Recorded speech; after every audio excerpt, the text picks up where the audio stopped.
Liberia's outgoing President Ellen Johnson Sirleaf addressed the UNGA Tuesday just 3 weeks ahead of historic elections in the West African nation. Sirleaf said the upcoming poll in Liberia will signal an irreversible course that the country has embarked upon to consolidate its young post-conflict democracy. She underscored that her country has enjoyed the benefits of peace and stability through the support of the United Nations, the African Union, and the West African regional body, the Economic Community of West African States. Sirleaf urged the UN and its member states to continue to spread the values of democracy, human rights, and good governance for economic transformation and social resilience.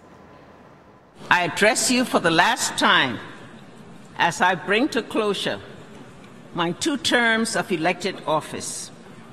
Liberia is just 22 days away from historic legislative and presidential elections. It will mark the first time in 73 years that political power will be handed over peacefully and democratically from one elected leader to another. Now, for more insight on the ongoing discussions at the United Nations General Assembly, let's go live to the UN headquarters in New York, where VOA's Margaret Besheer is standing by. Margaret, there are a number of African leaders who have addressed the UNGA. Give us some of the highlights. Well, today we heard from Rwandan President Paul Kagame.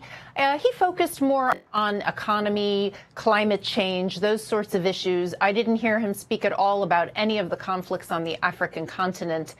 He did really focus on development, like the Sustainable Development Goals. He talked about cooperation with the UN on the peacekeeping front.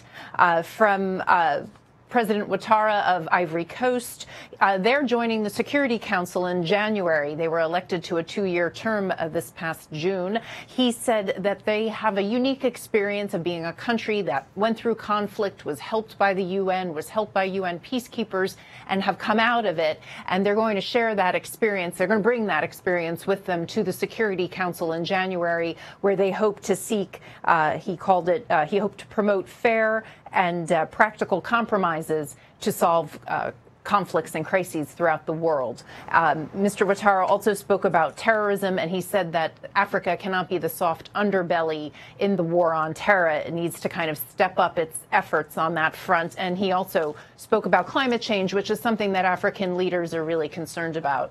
Now, Margaret, there are interesting reports that President Donald Trump is scheduled to address African leaders on the sidelines of UNGA. What do we know?